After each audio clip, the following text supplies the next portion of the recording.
ہے लोग वही जहां में अच्छे, आते हैं जो काम दूसरों के। अपनी जिंदगी के 65 बरस इंसानियत की खिदमत के लिए वक्फ करने वाले अजीम समाजी रहनुमा अब्दुल सत्तार ईदी को आज हमसे बिछड़े 7 बरस बीत गए, लेकिन वो आज भी हर पाकिस्तानी के दिल में जिंदा हैं। अब्दुल सत्तार ईदी 28 फरवरी 1928 में भारत की रियासत गुजरात के शहर बांटवा में पैदा हुए। आपके वालिद कपड़े के ताजिर थे जो मुतवस्सित तबके से ताल्लुक रखते थे। वो पैदाइशी लीडर थे और शुरू से ही अपने दोस्तों के छोटे छोटे काम और खेल तमाशे करने पर हौसला अफजाई करते थे। अब्दुल सत्तार ईदी जरूरतमंद की जरूरत पूरी करने के लिए तैयार रहते थे।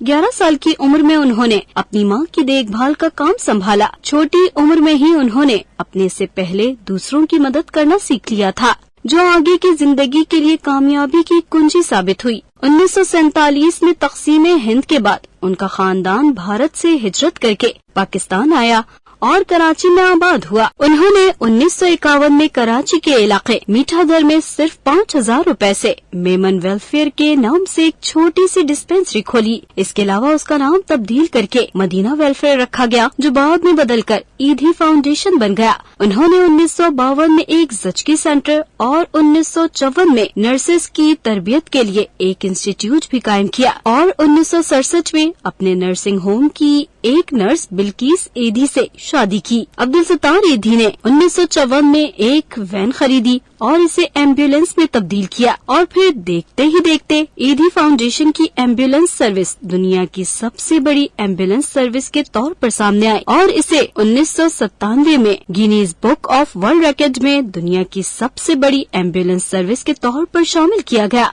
अब्दुल सत्तार ईदी ने अपनी जिंदगी की 6 दहाइयाँ दुखी इंसानियत की खिदमत में गुजारी। हॉस्पिटल और एम्बुलेंस खदमात के अलावा क्लिनिक, जचकी घर, पागल खाने, माजूरों के लिए घर, ब्लड बैंक, यतीम खाने, लावारिस बच्चों को गोद लेने के मराकज, पनाहगाहें और स्कूल खोले। अब्दुल सत्तार ईदी इंतकाल से कबल तकरीबन 20,000 बच्चों की सरपरस्ती कर रहे थे।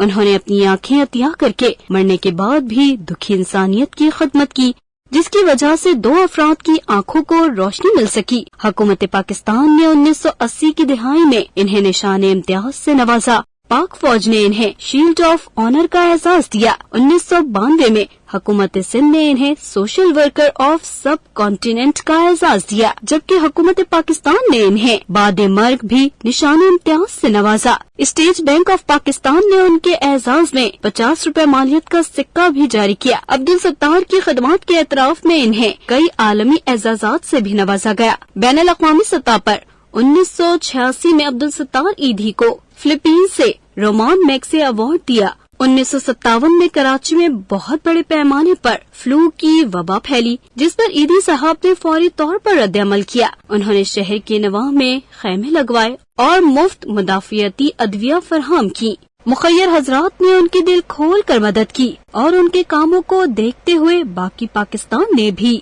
इमदादी रकम से उन्होंने वो पूरी इमारत खरीद ली जहाँ डिस्पेंसरी थी और वहाँ एक जचकी के लिए सेंटर और नर्सेस की तरबियत के लिए स्कूल खोल लिया और इसी तरह ईदी फाउंडेशन का आगाज था। अब्दुल सत्तार ईदी ने 25 साल कबल ईदी विलेज में अपनी कब्र तैयार की थी। अब्दुल सत्तार ईदी की जिंदगी सादगी का नमूना थी। ईदी साहब के मुताबिक पहली अवामी अपील पर 2 लाख चंदा इकट्ठा हुआ। वो कहते थे कि ये मेरी नीयत नहीं थी कि मैं किसी के पास जाकर मांगूं, बल्कि मैं चाहता था कि कौम को देने वाला बनाऊं। फिर मैंने फुटपाथों पर खड़ा रहकर भीख मांगी। थोड़ी मिली लेकिन ठीक मिली। बकौल शायर, लोग आते गए और कारवान बनता गया।